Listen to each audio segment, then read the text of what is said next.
Un es pieminēju ar vienu vārdu Herberta Cukuru, bet man šīs divas grāmatas, Herberta Cukurs un Nagliņš Artūrs, tas ir tā, ja es saku, ka Munters bija nodevējs, tad cukuru nodeva, cukuru nodeva, un Rainis tā kā tiek nodots, jo viņš tiek nodots un viņi tad tur izmanto visu. Munters ir nodevējs. Man sanāk, kā trīs tādi personāži rādījušies manā daļradē, kas viens otru papildina un nevis skaidro, bet mēģina izprast, kā mēs esam notikuši, kā Latvija vispār notika, kāpēc tieši tā un ne citādi.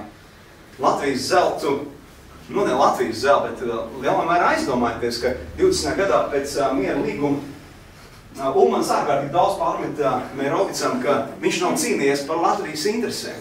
Un kas ir Latvijas interesi 20. gadā? Ne jau miera līgums, arī tas ir svarīgi. Zelts. Zelts ir svarīgs.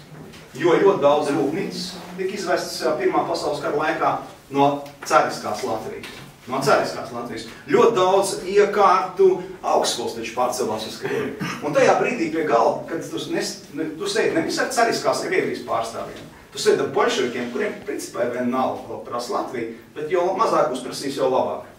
Latvija saka, nē, mums tagad mēs varētu atzīt arī jūsu padomu Krievijas pasaules kartē.